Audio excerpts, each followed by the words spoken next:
اعوذ باللہ من الشیطان الرجیم بسم اللہ الرحمن الرحیم الحمد للہ رب العالمین والصلاة والسلام علی اشرف الانبیاء والمرسلین وآلہ الطیبین الطاہرین واللعنۃ علی اعدائہم اجمعین۔ ناظرین محترم، السلام علیکم۔ میرا موضوع ہے امام سجاد کا خطبہ اور یزیدیت کی رسوائی۔ دیکھیں، یہ اہل بیت اطہار، یہ اسرا سفر کی پہلی تاریخ کو شام میں پہنچے، اور شام کی حالت یہ ہے کہ 40 سالوں سے امیر المومنین امام علی کے خلاف غلط تبلیغ ہو رہی ہے اور امام کو بدنام کرنے کی کوشش ہو رہی ہے۔ معاویہ کے 3 سیاہ کارنامے ہیں، یعنی 3 کام معاویہ نے انجام دیے ہیں۔ پہلا کام، اس نے اعلان کیا کہ جو بھی علی کی فضیلت کو بیان کرے گا اسے سزا دی جائے گی، اور اس کے مد مقابل میں جو بھی خلفاء کے لیے کوئی فضیلت جعل کرے گا یا رسول سے کوئی حدیث خلفاء کی شان میں بیان کرے گا تو اسے انعامات دیے جائیں گے۔ اور اسی طرح اس نے سرکاری طور پر حکم دیا تھا معاویہ نے کہ نعوذ باللہ امیر المومنین پر لعن اور طعن کرنا واجب ہے، لعن اور طعن کرنا چاہیے۔ تو یہ 3 سیاہ کارنامے ہیں معاویہ کے، جسے تاریخ نے ریکارڈ کر لیا ہے۔ اور شام کی حالت یہ ہے کہ شام والوں نے اب تک صرف اموی حکمرانوں کو دیکھا تھا اور صالحین کو، پیغمبر کی سنت کو، پیغمبر کی سیرت کو نہیں دیکھا تھا، نیک اصحاب کی سیرت کو انہوں نے نہیں دیکھا تھا۔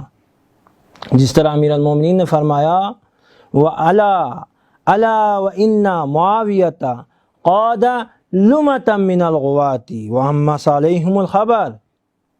معاویہ ایک جاہل گروہ کی حکومت کر رہا ہے جس پر خبر پوشیدہ ہیں، تو معاویہ نے انہیں جہالت میں، تاریکیوں میں رکھا ہوا تھا، اسی لیے کچھ نہیں جانتے تھے، اسی لیے سمجھتے تھے امام حسین جب شہید ہو گئے، یہ لوگ سمجھتے تھے کہ ایک خارجی شخص نے بغاوت کی ہے امیر المومنین یزید کے خلاف۔ یزید کو امیر المومنین کہتے تھے، اس کے خلاف ایک خارجی شخص نے بغاوت کی ہے، اور یزید نے انہیں، ان کے خاندان کو گرفتار کیا ہے۔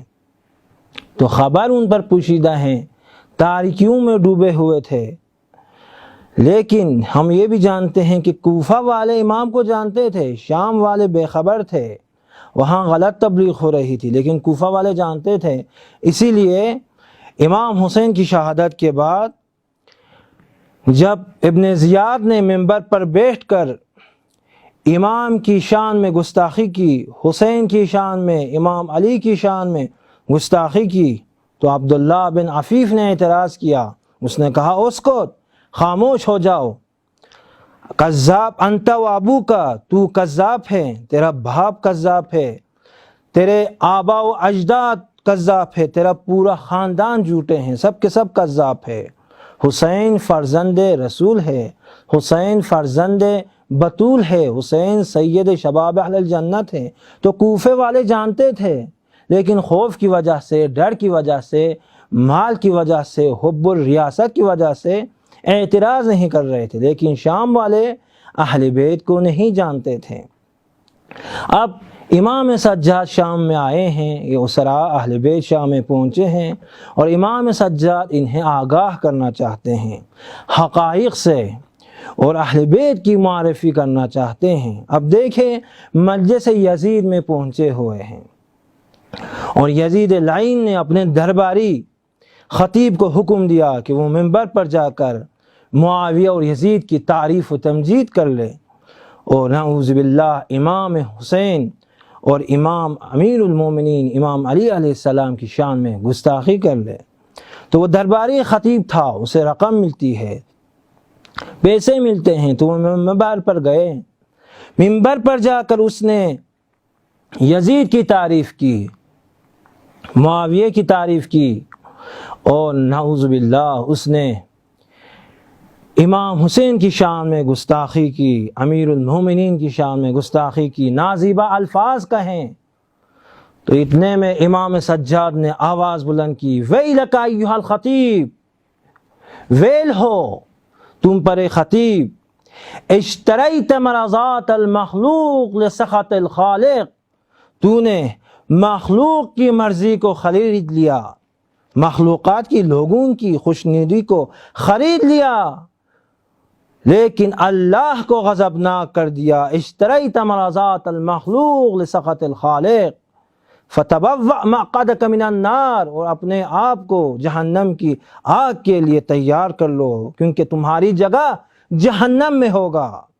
اس کے بعد امام سجاد نے فرمایا، یا یزید اذن لی حتی اسعد ہذہ الاعواد، ممبر نہیں کہا، فرمایا یہ لکڑیاں مجھے اجازت دے دو، اذن لی حتی اسعد ہذہ الاعواد فاتکلم بکلمات للہ فیہن رضا ولہؤلاء الجلساء فیہن اجر و ثواب۔ امام سجاد نے یہاں ممبر کے حدود کو بھی بیان کیا۔ خطیبوں کے لیے جو ممبر پر بیٹھتے ہیں، واعظ و نصیحت کرتے ہیں، تو خدا کی رضایت کو، خدا کی خوشنودی کو مد نظر رکھیں۔ فرمایا مجھے اجازت دے دو میں ان لکڑیوں پہ جا کے گفتگو کروں، فاتکلم بکلمات، ایسی گفتگو کہ اللہ بھی خوش ہو اور مخلوقات کو اجر و ثواب مل جائیں۔ تو یزید نے انکار کیا، مگر لوگوں نے اصرار کیا، یزید کے بیٹے نے اصرار کیا۔ اس کے بعد مجبور ہو کر یزید نے اجازت دی، تو امام سجاد علیہ السلام نے ممبر پر بیٹھ کر فرمایا، ایھا الناس اعطینا ستا وفضلنا بسبع، اعطینا العلم والحلم والسماحۃ والشجاعت والمحبت فی قلوب المؤمنین۔ یہ لوگ، اللہ نے ہمیں 6 امتیازات سے نوازا ہے، اور 6 فضیلتوں سے، 7 فضیلتوں سے لوگوں پر فضیلت عطا کی ہے۔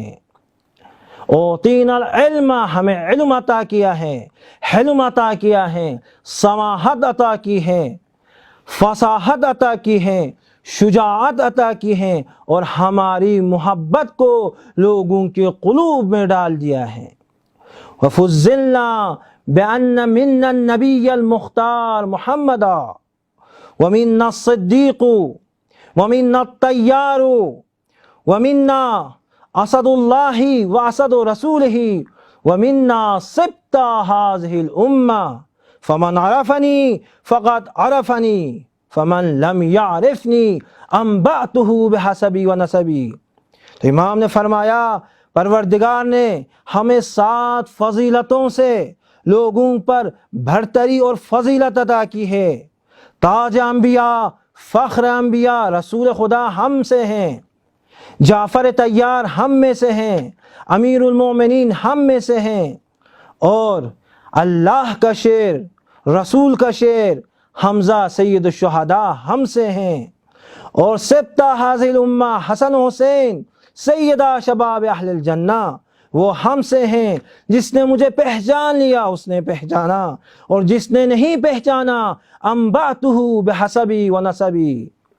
اس کے بعد فرمایا ایھا الناس انا ابن مکہ ومنا، انا ابن زمزم والصفا، انا ابن من حمل الرکن باطراف الرداء۔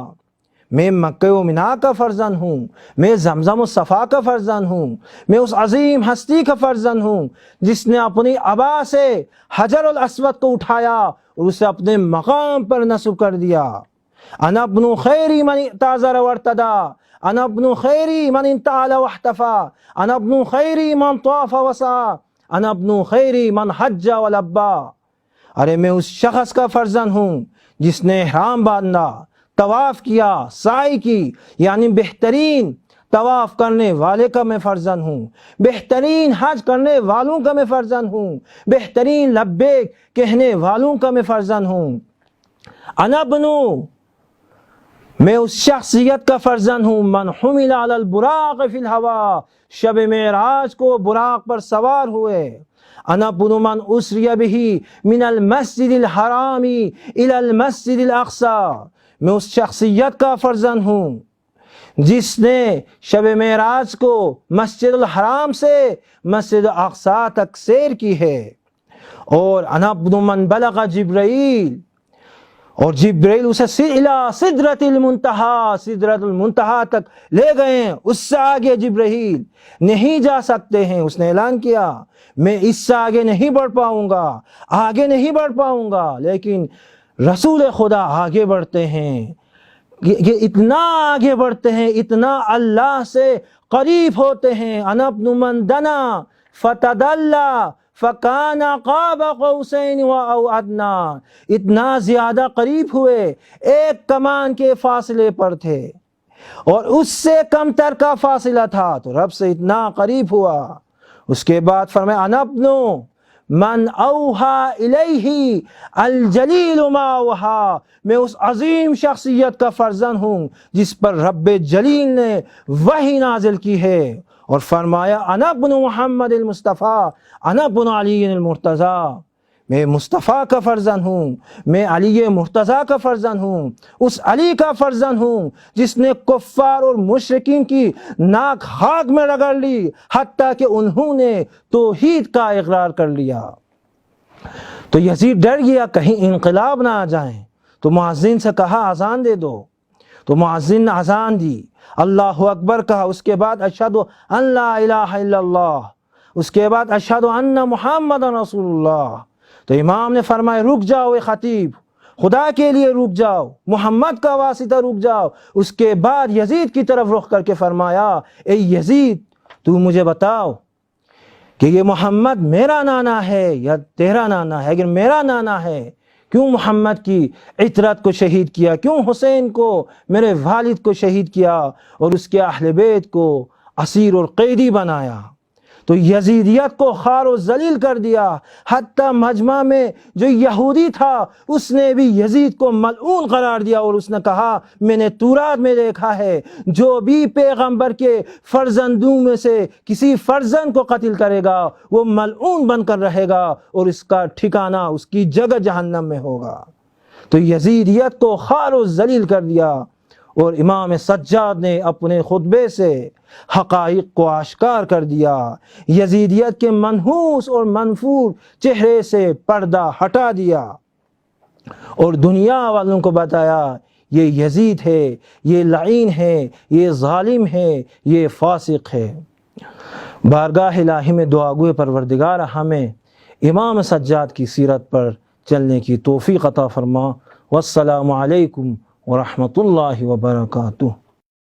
اللهم صل على محمد وآل محمد، اللهم صل على محمد وآل محمد۔